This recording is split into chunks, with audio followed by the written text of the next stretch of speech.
Well, hello, gentlemen. It's another episode of Flight Safety Detectives. It's always good to see you, John and Todd.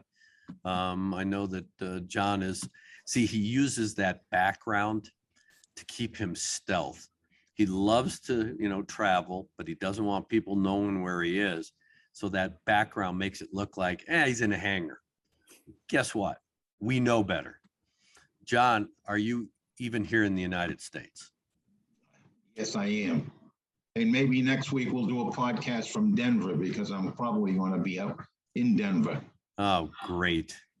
I better warn everyone, including all the young ladies here. Trouble is arising. You got the bag of bail money? I do have that bag of bail money in the safe, John, so I am prepared. Yep. It's right from Parker Games, right? Monopoly money. Exactly. Well, it's always good to be with you guys for another episode. And of course, we want to thank our sponsors, PAMA and Avemco Insurance. And John, that's usually your role before we get this show started. Yes. So I want to remind everybody that this show is brought to you by the Professional Aviation Maintenance Association. That's PAMA.org. If you want to look them up, if you're any mechanics out there. And it's also brought to you by Avemco Insurance, the premium insurer of general aviation aircraft, as well as pilots that want to rent airplanes and flight instructors that need insurance. It's basically everything there is around general aviation aircraft operations, from hull loss on upward. And I know from watching them in action out in Oshkosh, they're first-class people to deal with. They're knowledgeable about airplanes, and they have many pilots on their staff, and even the non-pilot members are pretty knowledgeable, which we found out while we were there is because they fly their simulators. So even though they're not pilots, they get to go out and practice in the simulator that's right in their own building. Yeah. So that helps them understand what their customers need. And as I said, I listened to them talk to, over the days that we were there, I listened to them talk to many, many customers. Todd and I both did. We listened to them. And a very impressive group of folks. Great. Well, it is one of those things where we appreciate the fact that the Avemco stands behind us. We don't hitch our wagon to just anybody, and we're very appreciative of the fact that both PAMA and Avemco support us wholeheartedly with this show and what we try to do with this show. With that being said, of course, insurance rates will continue to go up if we keep crashing airplanes, and it has been another busy time for general aviation accidents. There was a recent beach sundowner out of West Virginia that, from early information, because the accident just happened within a couple of days of us recording this show, so there's not a lot of information, but from what I can tell, and I'm familiar with that airport in that area because I flew it when I was living in Maryland full time. It's not a challenging airport per se, but in Fayette, West Virginia, with a beach sundowner, and if you got 3 guys on board, which apparently there were because there was 3 fatalities, from what I could tell, the airplane descended into the woods right after takeoff. The airplane looks relatively intact, but somebody has pulled a lot of the contents of the airplane out. There looks like camping gear or hunting gear or something. So of course, as an investigator, you immediately go to, okay, what kind of experience did this pilot have? It's hard to tell. The pilot in command had a private pilot certificate with an instrument rating and a recent issuance date. And again, we've talked about that in previous shows, John, where you can't really go on the FAA's website and know exactly what was issued when. We just know that there was a recent issuance. But that being said, of course, a sundowner, how much time did this pilot have? How much experience did he have with this particular airplane? And of course, the beach sundowner is a solid airplane. under certain circumstances. So aircraft performance will definitely be one of those issues that the NTSB will be looking at, besides whether or not the airplane had a mechanical malfunction or failure, since the accident did occur shortly after takeoff. Density, altitude, yeah, it was a warm day on the East Coast. That could have had some adverse effect on aircraft performance. And what a lot of pilots don't know, especially flying on the East Coast, is that humidity increases density, altitude, and has an effect on performance. So those are the kinds of issues I would expect the NTSB to be looking at, just based on, the obvious information from news media reports and pictures. There was another accident involving a Piper Arrow in Page, Arizona. It appears that the pilot and his wife were flying into Page, Arizona at night. The airplane struck apparently the top of a ridge line, or at least a plateau, approaching the airport at night. Both fatal. The airplane, again, looked relatively intact. So the question's going to be, what was going on as far as maneuvering for the approach? Were they flying in a dark hole, or what we call a black hole effect? Did they have some sort of visual illusion? Did they get too low on the approach too early? Early indications in some of the pictures show that the flaps were up, so the airplane wasn't necessarily, or possibly wasn't configured yet for landing. So of course, maneuvering will be a big issue, as well as the other factors: mechanical malfunction or failure, and then of course the physiological factors with the pilot. Was he capable of controlling the airplane? Was he in a health issue and things like that? So again, we lost 2 more people with that, and then there was a 2 fatal accident of a beach bonanza up in Montana. Apparently, it was a husband and wife and their son. The son survived serious injury, but the husband and wife were fatalities. And again, there's not a lot of information since the accident happened recently. The NTSB hasn't come out with a prelim yet, but again, it's in close proximity to an airport. There was a takeoff or a landing. Mechanical malfunction and failure of the aircraft, of course, is always a prominent issue to be examined in these accidents. But then again, it's the operational issues. What was the pilot doing? What were they trying to accomplish on either the takeoff or the landing? And so again, we lost 2 more. And so when you start looking at the number of fatal accidents we've had, not only in the last week, but in this past month, the month of September, the numbers are very disconcerting. And both you and Todd and I have had a discussion about these fatalities. I'm concerned with flight instruction accidents, which continue to occur, and I'm tracking some information looking for common denominators. And I know that, we talk about this on the show, John, and you end every show encouraging pilots to do good pre-flight planning and pre-flight inspections and stuff. And it's just of concern with some of these accidents. Degraded skills, we can find an excuse for degraded skills. The fact that, a lot of people haven't flown because of COVID, they're getting back in the airplane. Are they really, up to snuff with just picking up where they left off? Are these guys getting any kind of recurrent training to get them back in the saddle so that they can stay ahead of the airplane if the problem does arise? I mean, all of these things, we're constantly looking at it, at least from our perspective, to try and talk about it on the show to give back to our audience. But as an accident investigator, I'm immediately thinking, okay, what is going on here? And is it something that I'm going to see as a trend in some of the accidents that I'm working, which I picked up another 3 accidents, very prominent accidents that hopefully at some point I'll be able to talk about well after litigation has been completed. But they have a lot of learning lessons for the aviation industry, not only with pilots, but maintenance and actually operators as well. So it's just very, very disconcerting that I'm seeing and we're all tracking these accidents.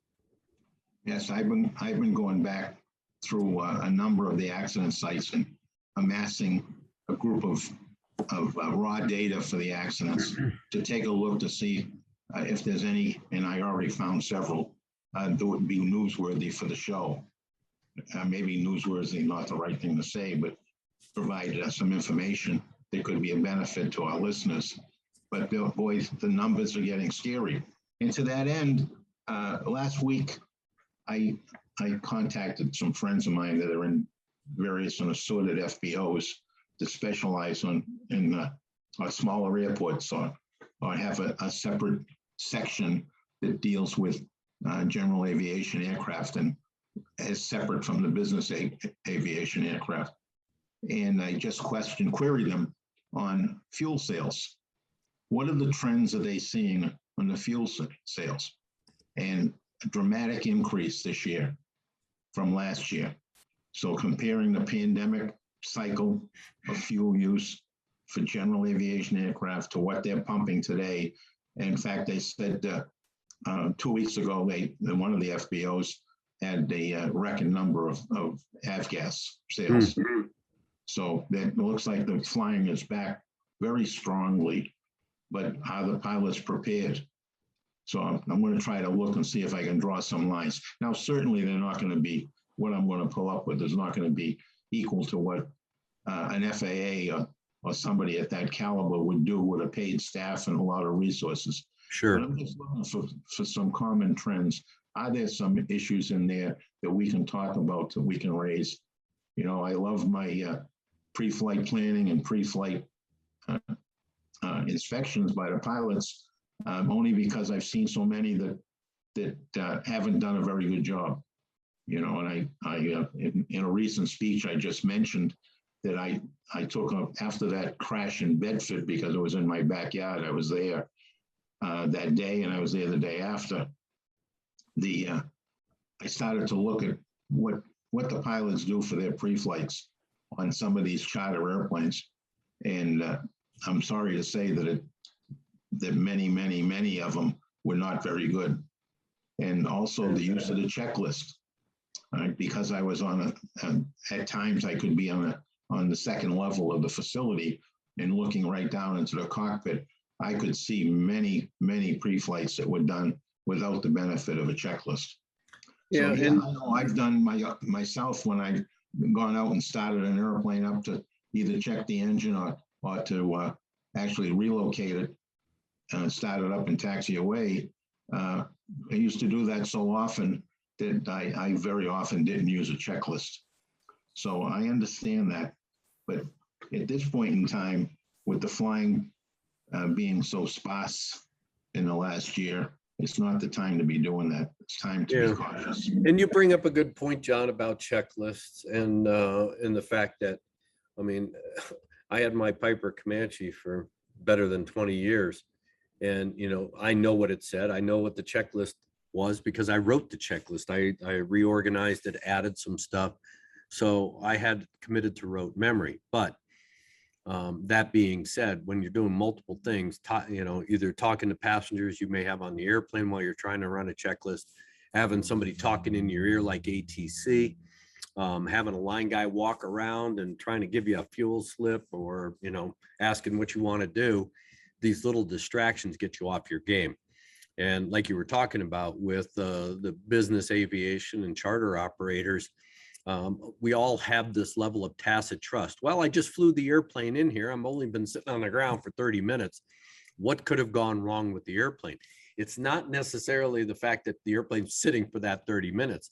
It's what broke coming in and what's going to have an effect on you going out. And that's why it is so important, especially general aviation pilots, to do another thorough pre-flight prior to them, you know, getting ready to leave, even if they've flown in, because something could have broke on the way in, or it wasn't obvious when you took off at your you know, original departure point.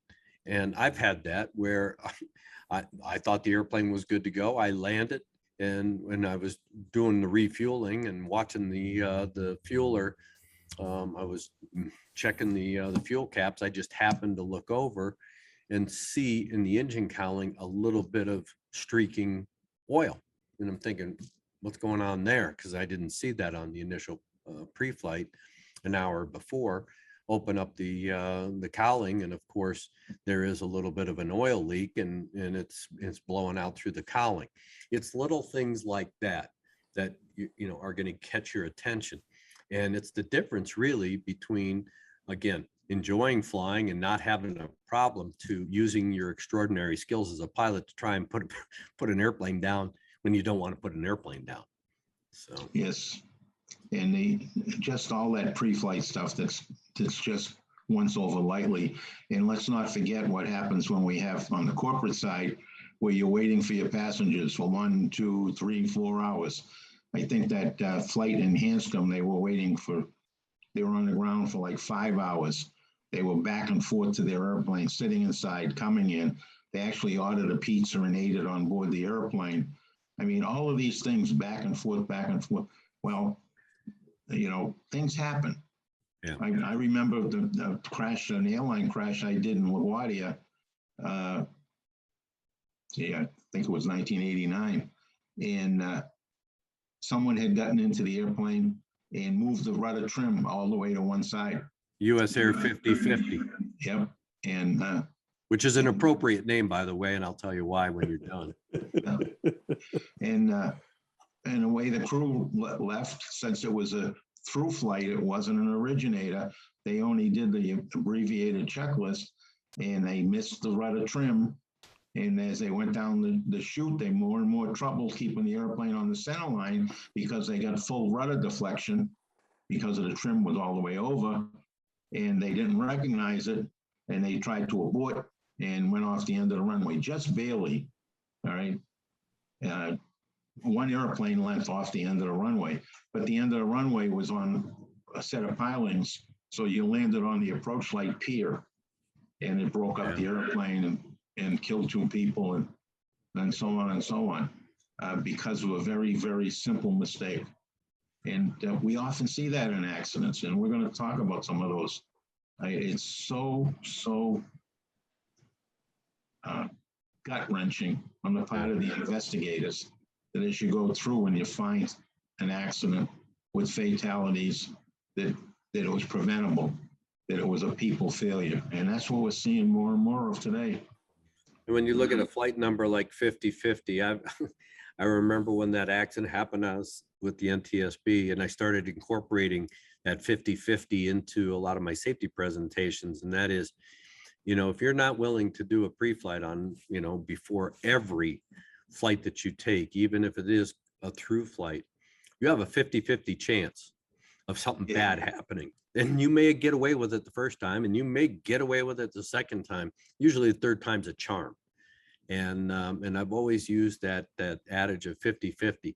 It's a crapshoot. And I'm not willing, especially if I've got people on board, I am not willing to take those odds in any way, shape, or form. Well, you know, is it an accident when you're careless? Is it an accident when you don't do a checklist or don't do something that we know has negative outcomes to it? Right? Is it still an accident? You know, an accident is supposed to be a truly random event. But we know if you do a lousy pre-flight, sooner or later, it's going to come to an accident. So now it's a different kind of random event then. And again, you bring up a good point, John. You know, an accident has a different connotation than a crash. And I mean, I use the word crash a lot. I don't use words like accident, because if a pilot does something knowingly or intentionally or carelessly or recklessly, it is not an accident. It is a crash, and it is an intentional act that they didn't do something that resulted in damage to the aircraft and injuries to themselves or people on board. So we're going to have a discussion about that in a future show, because words, as I've always preached it, words have meaning, and the context of those words determine whether or not a pilot or a mechanic or even a flight manager, that is somebody that runs a flight department, intentionally, unintentionally had some sort of direct cause or contributing factor to an accident. So, and I know that Todd, somebody had a cause or contributing factor to that little event involving a 737 carrying a football team. You know, whenever you have a situation where a large jet airplane is tipping back on its tail when it shouldn't, this is the modern era. Everybody has cameras, and there was a nice little, viral event on the 17th of September where someone, apparently in a nearby aircraft, snapped a picture of a United 737, reared up on its tail. USC football team was flying into Lewiston, Idaho to go play Washington State over in Pullman, Washington. And apparently during the unloading process, it wasn't done properly. And this is a 737-900. There has to be some sort of, what do you call it? A support or tail stand underneath. Tail stand. And evidently, this wasn't the case. And if you look at the picture, you can see that the forward cargo door is open. A lot of baggage has been unloaded. And we're talking a football team. We're not talking about the skinny people here. So, it's a ha-ha sort of story. Local news had some fun with it. But it brought up some other issues. One of them being there's been quite the history over the last few decades of sports teams having tragedies when they came to charter flights. And of course, back in the 70s, Marshall University, it was a movie made of that. And more recently, Oklahoma State had two events, not involving athletes, but involving coaches, where in two separate events, one was in 2001, I believe the other was 2013, several people were killed. And these weren't Part 121 flights. In one case, it was, it looks like a booster for the university was flying some coaches in his private aircraft. And going back to that United event, you might think, yeah, it's just reared back on its tail, no biggie. Well, I looked at Flight Radar 24. First, its return flight was canceled, returned a couple days later to Los Angeles.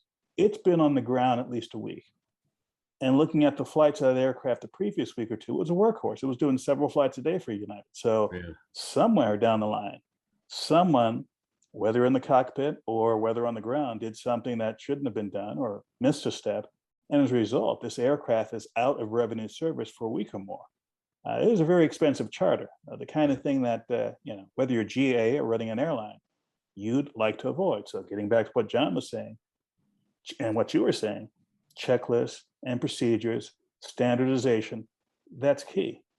Doesn't matter if you're carrying a Division I football team or carrying groceries. You have to do this every time. Yep. Shortcuts eventually will catch up to you. And we've all seen it. We've all experienced it, not necessarily in aviation, but other things that we've done just in life. And of course, those are lessons to be learned. Look at that crash again at Hanscom. I mean, they went back on the voice recorder and I think they said the not 173 previous times, or out of 173 times, he only did the checklist 3 or 4. I forget the exact numbers, but it was ridiculously skewed in the wrong direction. Yeah, I mean, because we have a tacit trust in ourselves. Yeah, I know it. I've been there. I've done this so many times. You're flying as a crew with somebody that you're comfortable with. You really lose that system of checks and balances that a checklist provides. And you just think, I've got it memorized. And one missed item. I think I've talked about it on a previous show. I did a Convair 580 that was being operated by Republic Airlines. And this is when old Republic existed. They were flying out of Minneapolis, heading to Brainerd, Minnesota. And it was in the winter time, and the crew was running a checklist. Flight attendant came up, opened up the door, and was giving him the passenger count, and she interrupted them while doing a checklist. They stopped. They acknowledged her presence. She said, yeah, we got 32 in the backseat on the other end. Closed the door. They resumed their checklist where they thought they had left off. Well, they missed one key item on that checklist. Airplane takes off on this short flight, goes to altitude. The windshield gets cold soaked. And John, you worked on these airplanes along with the Wright brothers, that the window on that airplane is about 1.5 inches thick, the windscreen on that airplane. Pressurized aircraft, but it's 1.5 inches thick. Well, they're up at altitude. They're descending into Brainerd on final approach, and wham, they hit a duck, 2-pound duck on the captain's side, on the left side. It not only shattered that windscreen, but came through and hit the captain in the face, that the remnants of that duck incapacitated him, and he was the flying pilot. The first officer had enough presence of mind to continue and get the airplane on the ground to get assistance to the captain. But when you go back and look at it, and I had to listen to the CVR several times, one missed item on a checklist, one. What do you think it was? Windshield heat. Windshield heat. And people go, so what about windshield heat? Well, as we know, flying airplanes that fly at high altitudes and you cold soak the aircraft, including the windows, you want to temper that glass. That's the way those windscreens are built, is to temper the glass, and they have to be heated in order to do that. Since the windshield heat wasn't turned on, that windshield was cold soaked, so it became very brittle. So when that duck hit the window, it shattered it and came actually through. And that's why for general aviation pilots, where distractions are a little more prominent, you really have to focus. So you want to brief passengers, hey, I've got to run this checklist, or I've got to talk to ATC or whatever. Don't interrupt me. I'll be happy to talk to you when I'm done. But I don't want to get interrupted while I'm trying to run a checklist or copy a clearance or whatever. It's these little things. It's usually not big things that'll hurt you or kill you. And we constantly preach this all the time. So, Yes. The other thing is, we got a little bit of news. We understand through some secret sources that there may be some changes at the NTSB in the top ranks of management now that the safety board has a new chairman. My understanding that the managing director position is turning over, and that the current director of Office of Aviation Safety may be moving up into that position to take the managing director's role. And then they're going to take an investigator in the lower ranks of field investigations on the aviation side, and move that person into the director of Office of Aviation Safety position that would be vacated by that particular person moving up to the managing director role. John, is that normal? I mean, we got a new chairman. She was confirmed, a month or 2 months ago. Is it typical for a new chairman to come in and turn over the top ranks of the safety board? As a lowly investigator at the NTSB, I never paid attention until somebody said, okay, we got a new managing director, but I never really cared as to the politics of why do we have somebody new? Well, certainly every leader of any team wants to have their own people with them, somebody that they've chosen that would be firmly on their team. So it is common for them to make the changes when they can. They don't come in and fire the managing director or the general counsel, who's also very close to the chairman. They don't do that. But when the opportunity presents itself, through replacements or promotions in other directions, they will replace that person with somebody that they feel comfortable with. So I saw that several times while I was there through different chairmen. I forget how many chairmen I served under, 4 or 5, but it was pretty common that they would move those people around. Sometimes they would move them to a different department so they could create an opening for their own person to be the managing director. Mm-hmm. So it's you want your own person in some of those jobs. I always viewed it, I didn't want a yes man. I had 2 people in my office, one of which I was very close to. I didn't want a yes man there. I wanted somebody that would tell me that I was stupid. Todd, I'm glad that we're recording this show, because we're going to play that little clip back multiple times. John has opened himself up for you and I to tell him when he's stupid, didn't know what the hell he was talking about. We're going to take full advantage of that. Hear, hear. Yeah, I welcome it, actually. Of course, Todd, as much as it pains me to now really talk about a significant issue, and it pains me dearly, trust me. Good. and it's just hard. I get choked up trying to find the right words. But we are within, what, several thousand miles of royalty. Ooh, I am very proud and honored to announce that our co-host, the honorable, now I use that word very loosely because some people think he's honorable. You and I both know he doesn't necessarily live up to that. But the Honorable John Golia has been selected as one of the National Aeronautic Association's Statesmen of Aviation.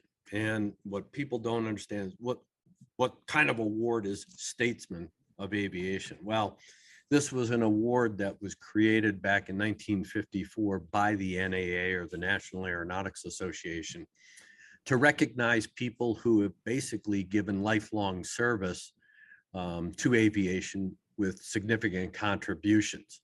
And it's given to people that are living, not deceased, so they can be honored for their commitment to aviation and their significant contributions.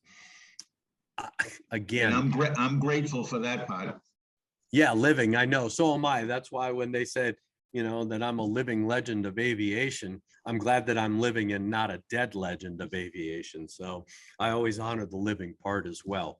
But it is definitely an honor that well bestowed on you, John. You've done a lot in your 106 years. About the time, you know, you and the Wright brothers, I know that they were looking at the Wright brothers, but they selected you instead.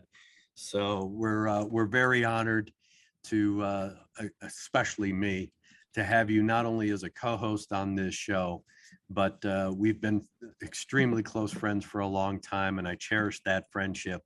And I know that you definitely keep me in check, and I appreciate that. But you are an encyclopedia, a wealth of knowledge, and you have contributed lifelong service to this thing we call aviation. here, here. And let me second that emotion. And one more thing. If you're anywhere in the aviation world and you have two choices, either to spend 5 minutes with John or a whole afternoon with Prince Harry and Meghan Markle, the royalty you should be hanging out with is the good-looking one, Mr. Golia. Excuse me, the Honorable John Golia. The Honorable. Now, because you hold that title, John, and you've held it since the NTSB, as I told you when I was with the NTSB, and I came into your office when you first became an appointed board member, and I sat down in the chair and I said, yeah, you sit in this corner office, and yeah, you are a presidential appointee, but I'm never going to work for you. And I'm never going to give you the honorable title of Sir, or Your Highness, or your or Your Eminency, or any of those other titles of respect. You're just John to me. That's what I want to be. Actually, Yeah, I don't want, even when I got the job at the NTSB, I did not want to forget where I came from. And fortunately, I have a large number of maintenance friends who didn't let me forget where I came from. And in fact, we get together oftentimes, you know, a couple, 3 times a year, plus there's other events. There's one coming up next week that I'm not going to be able to attend. And it pains me not to attend it, but it also spares me the grief, because that term, the honorable, once those guys grabbed hold of it, they just hammer me.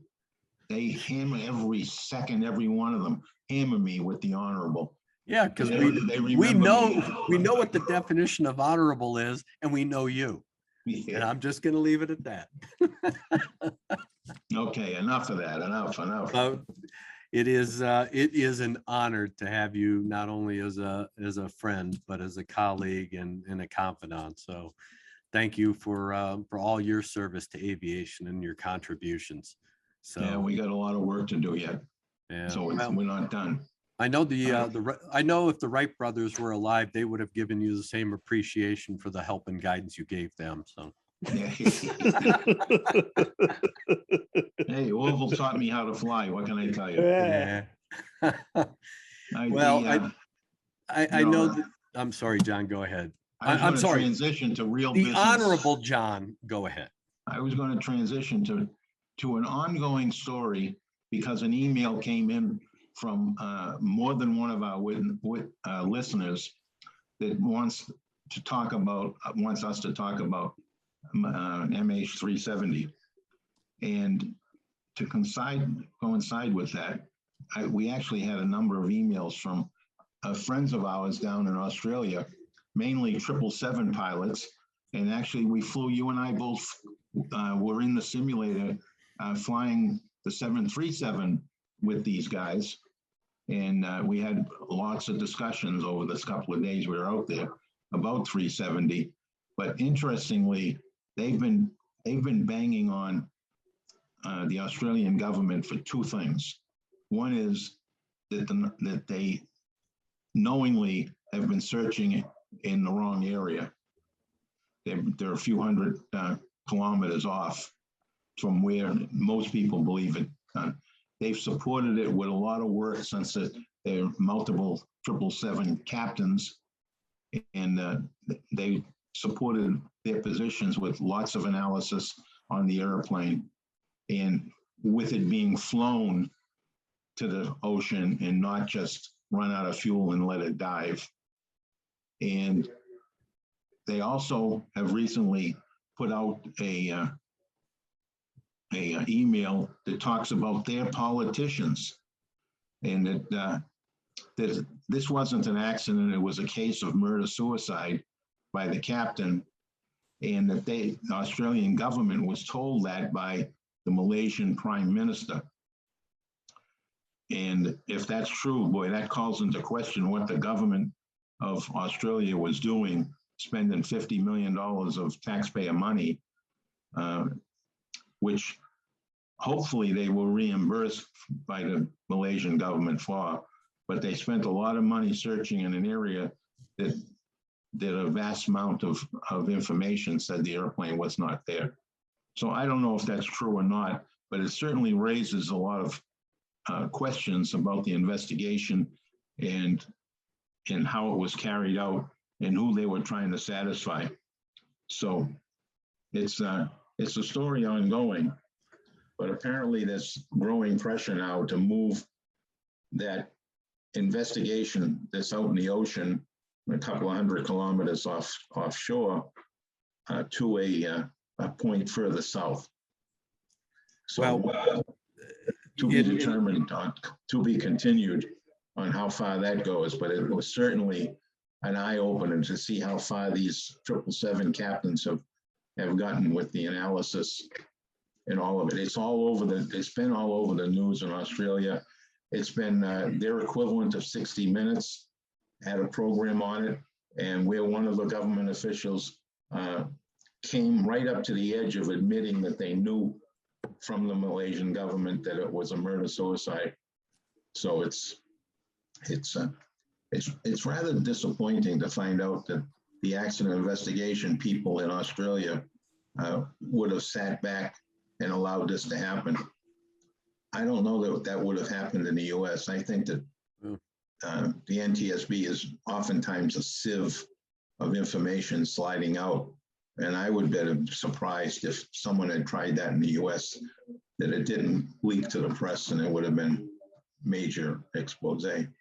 Let me bring up a couple points. One, you and I know very well one of these 777 pilots, and we've reached out to him to have him on the show, and he's agreed. It's just a matter of us trying to figure out a time that's going to be convenient, since he is in Australia.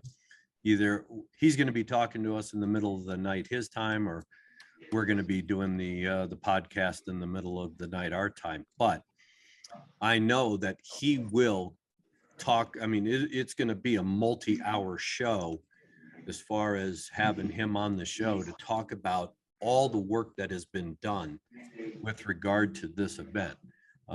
Just when you and I were with him in Seattle, and we were talking, I mean, it was a very lengthy conversation, lots of detail, and I think that our listeners will find it fascinating. It is a fascinating show, storyline. Now, I talked about this being an intentional act within a week after the event. You and I have had this discussion within a week after the initial event, because we've seen telltale signs of this. And all of the conspiracy theorists and all of the other talking heads that were on TV for months after the event, who were trying to pin this on a problem with the airplane, an in-flight fire, which people have written books about that had no factual basis, but they were able to sell books to the unknowing. And even today, there are people that still want to make this some sort of mechanical issue. This airplane wouldn't have flown for 7 hours if it was on fire, as people have basically made the storyline. The airplane never left 35,000 feet, never dove down to 5,000 feet and zoom climbed up to 50,000 feet.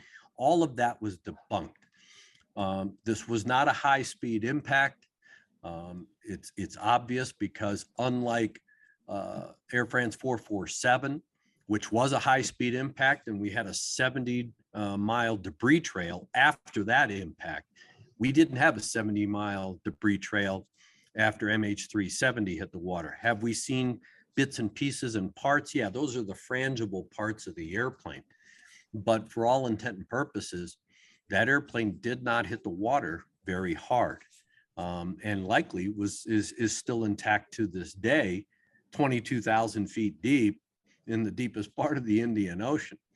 And so there are a lot of storylines. I think the guys that we know that have been investigating this and really spent a lot of time with it are concerned about the lack of transparency in politics and how both of those have been pervasive and infiltrated a process that we hold very dear to objectivity. And that because of that lack of transparency, withholding information, not really vetting some of the information, these are the concerns. These are the concerns that this group has in trying to get to the bottom line. I mean, for them to admit, this was a murder-suicide, great. You and I talked about this. I talked about it on TV 2, 3, 4 days after the event. Why? It has a telltale sign to us investigators. Now, why the Australians became the forefront of the investigation, if you remember, there was a transition from the Malaysians being the face of the investigative process, doing the press conferences. Then there seemed to be a transition and the Australians took that lead role. Of course, that created a lot of conspiracy. Why is somebody else doing this? Where are the Chinese, since there were so many Chinese nationals on that airplane? All of these have led to multiple storylines. And what the guys that we know have been trying to do is cut through all of that mud to get to a transparent story. And they've been trying to hold people accountable and storylines accountable and vet storylines. And I think when we can get this coordinated, I think our listeners are going to find it fascinating, because we're going to hear stuff that really, unless you're in that inner circle, really has not appeared in any kind of news media. And unlike the typical conspiracy theories, I think, based on what I know of the guy that has been leading this, and we're on his email chain, these aren't just hocus pocus pet theories because somebody has twisted the facts.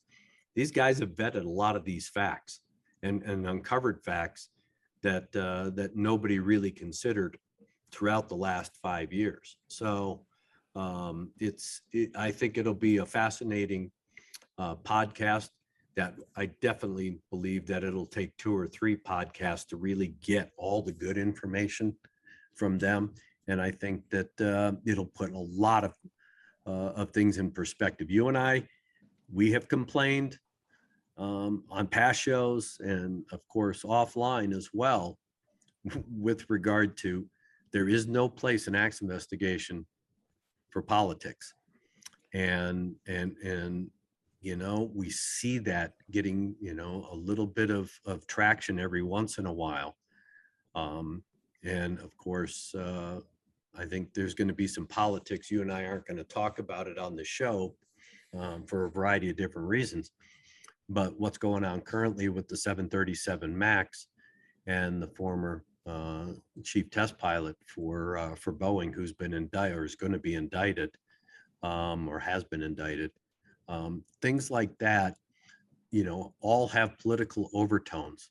The biggest question is, do these political overtones really benefit aviation and aviation safety, or do they just serve as a distraction to take people, in a different direction away from the real issues?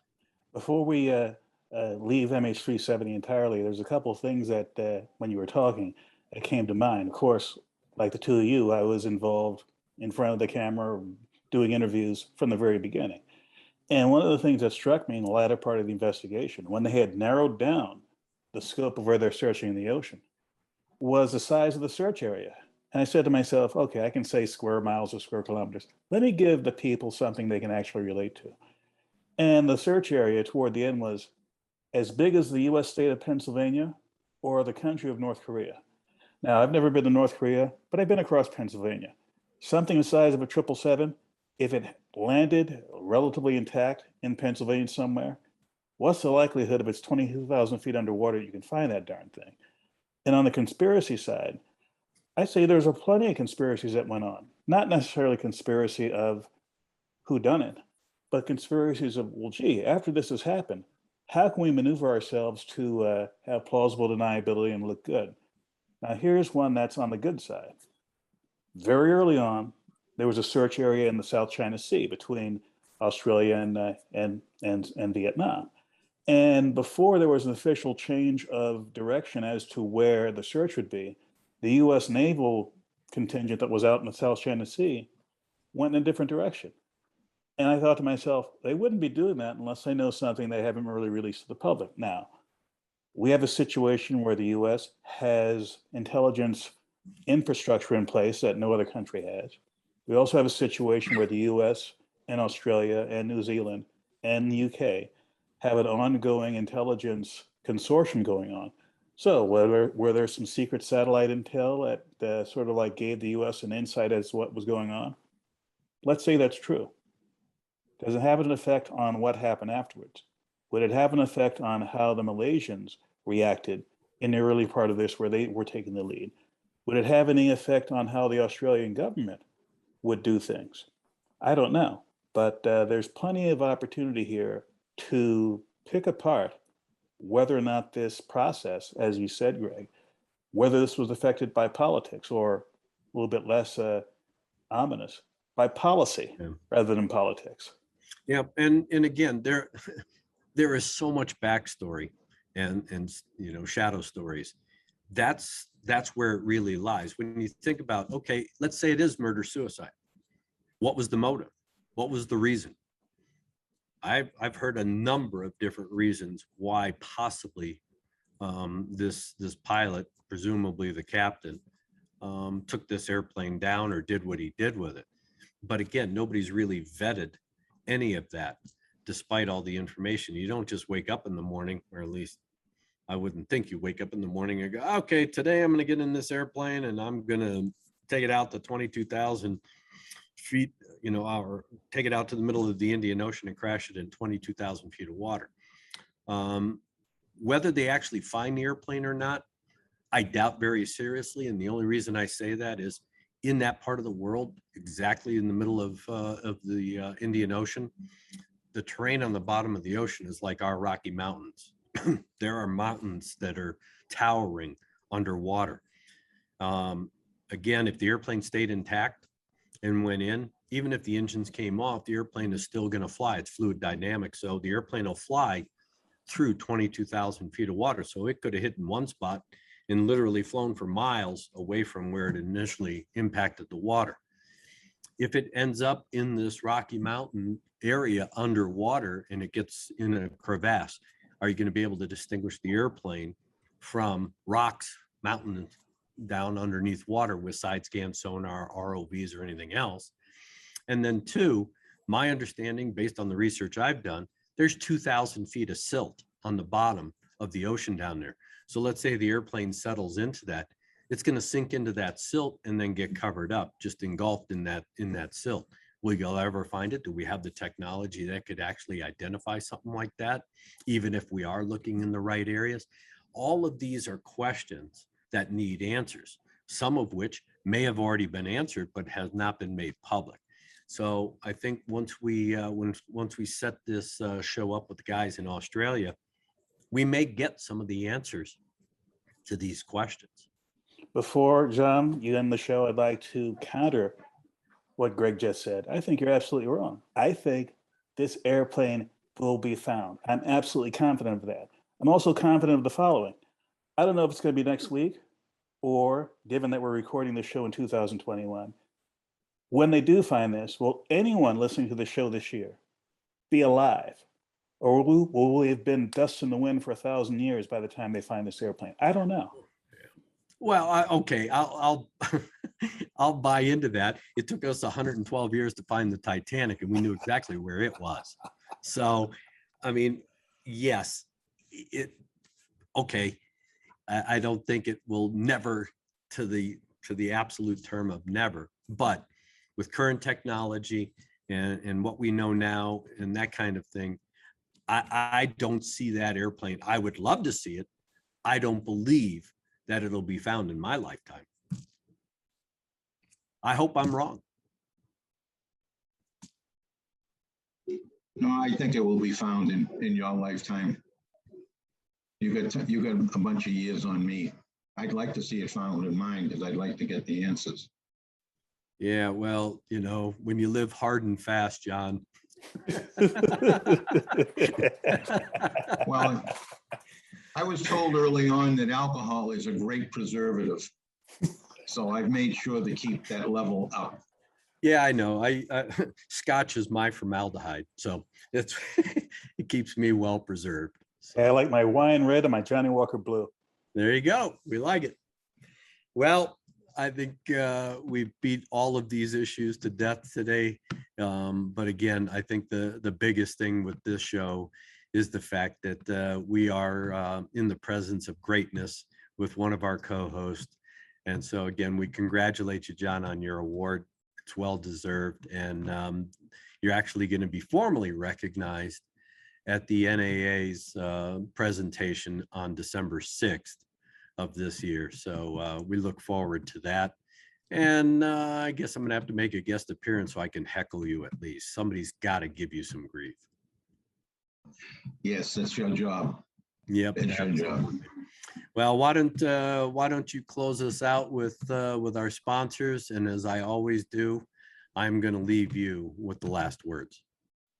Okay, folks, I want to remind everybody that this show is brought to you by PAMA, the Professional Aviation Maintenance Association, as well as Avemco, the #1 insurer of general aviation airplanes and personnel. So if you need hull insurance, you need liability insurance of any kind, you need personal liability if you're a flight instructor, give them a call. And let's not forget, you get a 5% discount on top of everything else if you just mention you listen to the show. So give them a call, 888-879, and I forgot the number. Come on, you see, it's kind of like checklist, John. That's what I opened my checklist, 888-879-0389. So give them a call. Again, great people. I know, I introduced myself to them firsthand out at Oshkosh. Todd and I spent the better part of 2 days in their booth, and very impressive bunch of people.